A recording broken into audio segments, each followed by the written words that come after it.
The room went dead silent. Every guest, every fork, every whisper, gone. My husband stood at the microphone, adjusted his tie, and said, "Before we toast the happy couple, I think everyone here deserves to know exactly what kind of person they're celebrating tonight." His sister's face turned white, and for the first time in 2 years, she had absolutely nothing to say. My sister-in-law-to-be was cruel to me behind closed doors, so on her wedding day, my husband made sure she regretted it. My name is Jolene, and I need you to understand something before I tell you this story. I am not a confrontational person. I never have been. I grew up in a household where you kept your head down, did your work, and never made a scene. That's how I was wired. Quiet, polite, accommodating to a fault. And for 2 years, a woman named Bianca used every single one of those qualities against me. I met my husband, Nolan, at a friend's barbecue. He was the kind of man who made you feel like the only person in the room. Warm eyes, easy laugh, genuinely interested in everything you had to say. We talked for 3 hours that first day, and by the end of it, I knew something had shifted in my life. We dated for a year before I met his family. His parents, Estelle and Frank, were wonderful. Welcoming, kind, the type of people who made you a plate before you even sat down. His older brother, Mitchell, was quiet but friendly. We got along fine. And then there was Bianca. Bianca was Mitchell's fiancée. She'd been with him for about 4 years by the time I came into the picture, and she had firmly established herself as the golden girl of the family. She organized every holiday dinner. She remembered every birthday. She bought Estelle flowers just because. She was charming, polished, and everyone adored her. Everyone. The first time we met was at a family dinner. She hugged me, told me I was gorgeous, and said, "Oh my God, Nolan finally found someone with a brain." We were getting worried. Everyone laughed. I laughed too. But later that evening, when the others were in the living room watching a game, Bianca followed me into the kitchen. I was rinsing dishes, just trying to be helpful, and she leaned against the counter and looked at me like she was sizing up something she might return to the store. "So," she said, "how long do you think this is going to last?" I looked up. "Excuse me?" "You and Nolan. I'm just curious. He tends to cycle through girlfriends pretty fast. No offense." "We've been together a year." That's about his limit." She smiled, patted my arm, and walked out. I stood there with wet hands and a sinking feeling in my chest. Some people don't attack you with fists or shouting. They attack you with whispers, with timing, with a smile that says, "I just destroyed you and no one else even noticed."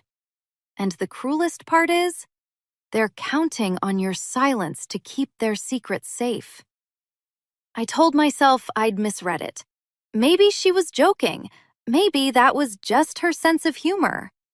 But over the next few months, a pattern started forming that was impossible to ignore. It only happened when no one else was listening. At a birthday party for Estelle, Bianca found me alone in the hallway and said, "That dress is brave. I could never pull off something that cheap-looking, but you make it work somehow." At a holiday gathering, while I was helping set the table, she whispered, "You put the forks on the wrong side. Didn't your mother teach you anything?" "Oh, wait. Nolan mentioned your family situation. Never mind." My family situation. My mother had passed away when I was 16. Nolan had told Mitchell in confidence, and apparently it had trickled down to Bianca, who now wielded it like a blade. At a barbecue a month later, she cornered me by the drink cooler while everyone else was out back. You know, I see the way you look at Estelle sometimes, like you're trying to adopt her as a replacement mom. It's kind of sad, honestly, but also a little pathetic. I didn't respond. I just picked up the drinks I'd come for and walked back outside with a smile glued to my face. Another time, she caught me in the upstairs hallway during a game night. Everyone else was downstairs laughing, and she stopped me on the landing and said, "Has Nolan told you about his ex, Vivian? She was really something. Tall, confident, great career. They almost got engaged, you know. Sometimes I wonder if he settled." She shrugged. "But you're nice. Nice counts for something, I guess." Every comment was surgical, precise, always delivered when there were no witnesses, always wrapped in plausible deniability. If I ever repeated what she said, it would sound petty, exaggerated, like I was the problem. And she knew it. I started dreading family events. I'd get a knot in my stomach days before, knowing she'd find a moment, a corner, a hallway, where she could chip away at me. I smiled through every gathering, but inside, I was shrinking. Nolan noticed something was off. Of course he did. He paid attention. "You okay?" he asked one night after we got home from dinner at his parents' place. "You seemed quiet tonight." "I'm fine, just tired." "Joe, talk to me." I hesitated. I'd been holding this in for months because I was terrified of what would happen if I said it out loud. What if he didn't believe me? What if he thought I was being dramatic?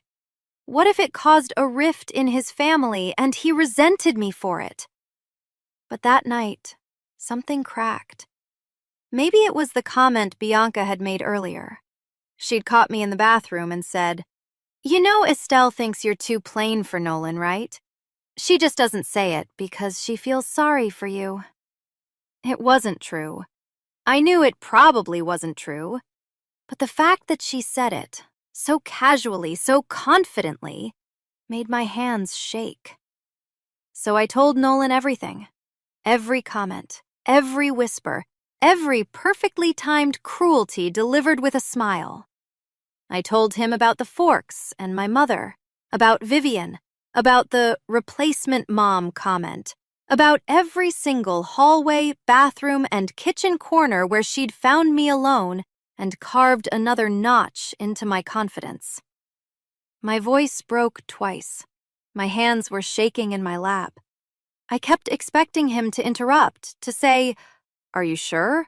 Or, "Maybe you misheard her." But he didn't. He just sat there, jaw tightening with every word, his knuckles going white around the edge of the couch cushion. When I finished, the apartment was so quiet, I could hear the kitchen faucet dripping. He said, "How long?" "Since the beginning." "Why didn't you tell me sooner?"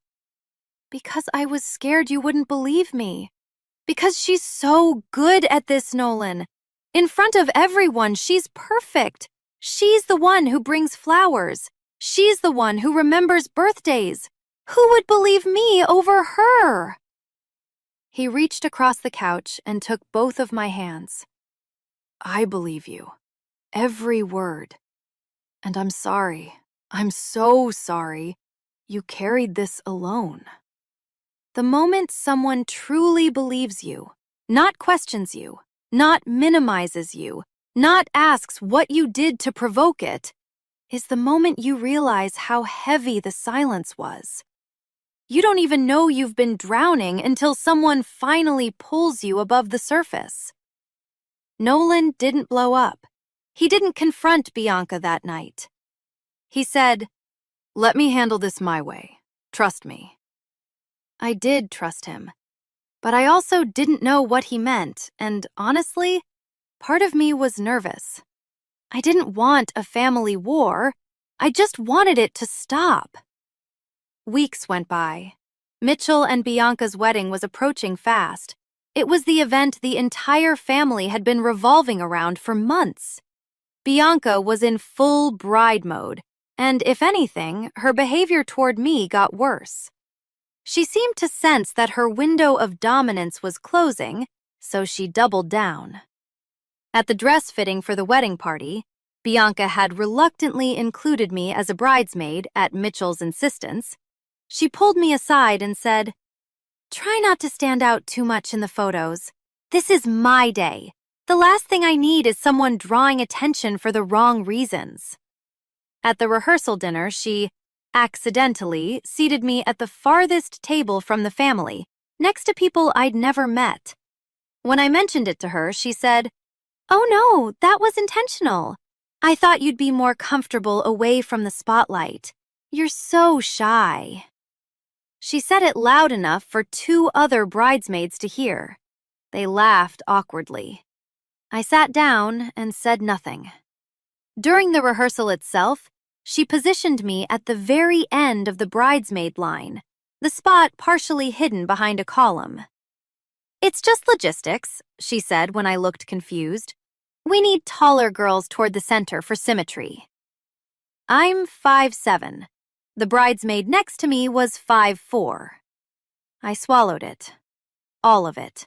Because the wedding was 2 days away, and I told myself it would be the last thing I'd have to endure. But Nolan saw. He always saw, and whatever he was planning, he was keeping it close to his chest. All he said was, "The wedding. Just get through to the wedding." That phrase haunted me for weeks. What was he going to do?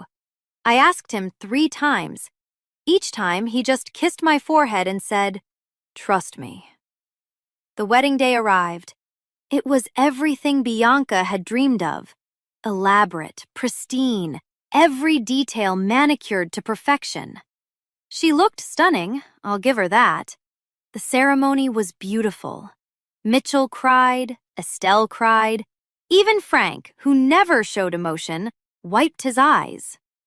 And then came the reception. Cruelty that happens in private survives, because it relies on one thing: the victim's belief that exposure will hurt them more than the abuser. But the truth is a strange thing. It doesn't care about timing or setting.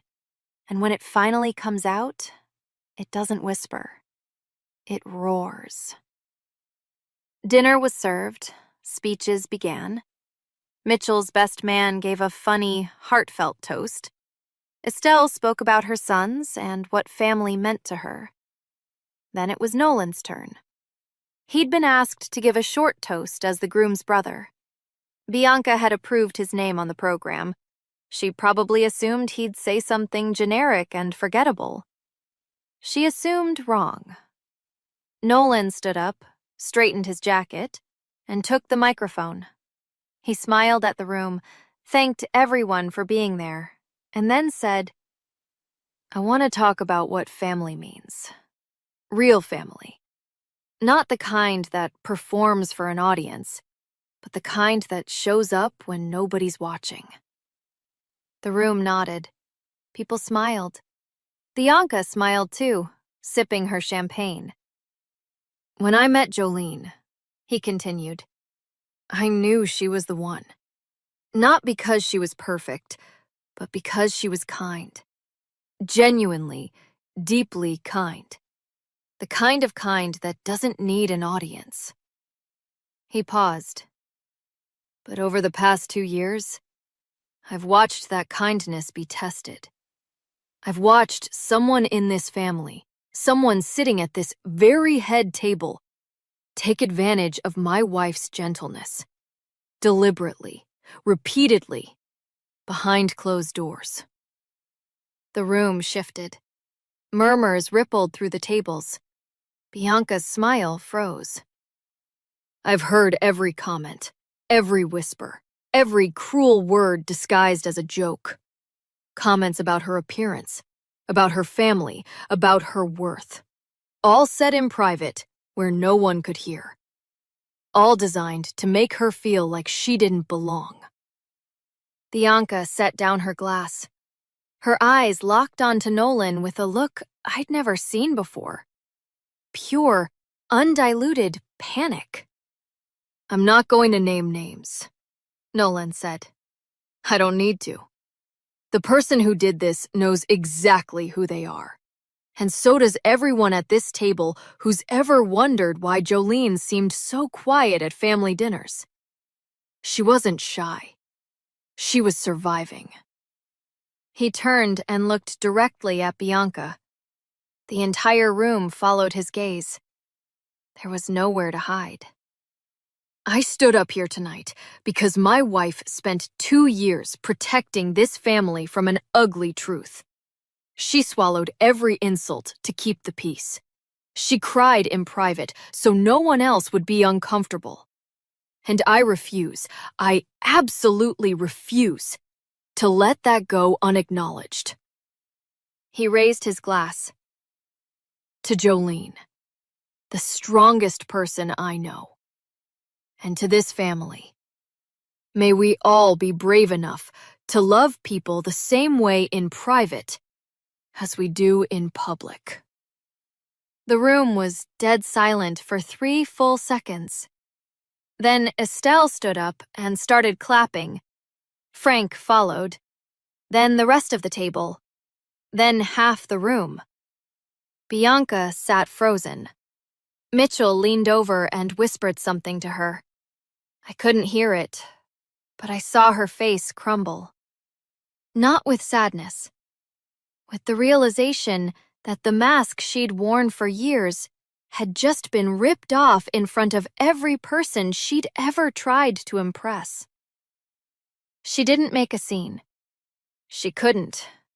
Not there. Not in front of 200 people who had just witnessed her husband's brother call her out without ever saying her name. The genius of it was that Nolan never accused her directly. He never said her name. But everyone knew. You could feel it in the room, like a change in air pressure. After the toast, the music started and people moved to the dance floor. But the energy had shifted. Conversations at every table had a new undercurrent. I saw Estelle pull Nolan into a tight hug and hold on for a long time. I saw 2 of the bridesmaids exchange a look that said everything without a single word. And I saw Bianca sitting at the head table, champagne untouched, staring straight ahead like a woman watching her own empire crack down the middle. Justice doesn't always come in the form of a courtroom or a confrontation. Sometimes it comes in the form of truth, spoken clearly, at exactly the right moment, by someone who refused to stay silent any longer. And the people who built their power on secrecy? They collapse the moment the lights come on. After the reception, Mitchell pulled Nolan aside. I braced myself for a fight. But it didn't come. "How long?" Mitchell asked. 2 years, Nolan said. Mitchell closed his eyes. "Jolene told you everything?" "Every word." Mitchell nodded slowly. "There were signs. Things Bianca said about other people, her coworkers, her old friends. I told myself it was stress. I told myself she was different with family." He looked at Nolan. "She wasn't, was she?" "No, she wasn't." Mitchell didn't yell. He didn't defend Bianca. He just stood there, processing the weight of something he probably already knew, but had been too close to see clearly. He looked at me across the room and mouthed 2 words. "I'm sorry." I nodded. That was enough. In the weeks that followed, things shifted. Bianca didn't apologize, at least not to me. I didn't expect her to. People like Bianca don't apologize because they don't believe they've done anything wrong. They believe they simply got caught. But the dynamic changed. At family gatherings, she no longer sought me out in hallways or corners. She no longer whispered. She was polite, stiff, performative, but polite. And the family, without anyone saying it outright, rearranged itself around a new understanding. Estelle started seating me next to her at dinners. Frank would ask about my work, my hobbies, my week. Nolan's arm stayed around my shoulder at every event, steady and deliberate. Mitchell and Bianca stayed together. I don't know what their private conversations looked like, and honestly, it wasn't my business. But I noticed Mitchell watching her more carefully after that. The way you watch someone when you've just realized the person you trusted most has rooms in their house you've never been invited into. As for Nolan and me, that night changed everything. Not because he rescued me. I don't need rescuing. But because he saw me. He believed me. And when the moment came, he stood up, not to fight, not to humiliate, but to tell the truth. To say, in front of the people who mattered most, that his wife deserved better. That's not a grand gesture. That's just love. Quiet, steady, unwavering love. The kind that doesn't perform for a crowd, but shows up exactly when it matters most. I still think about those 2 years sometimes. The whispers, the comments, the way I'd drive home from family dinners gripping the steering wheel so hard my knuckles turned white. I think about how close I came to believing her, believing I was too plain, too quiet, too broken to belong in that family. But I wasn't broken. I was just bending under the weight of someone else's cruelty. And the moment I let someone help me carry it, the weight disappeared. If you're reading this and you recognize yourself in my story, if someone in your life is hurting you where no one can see, please hear me.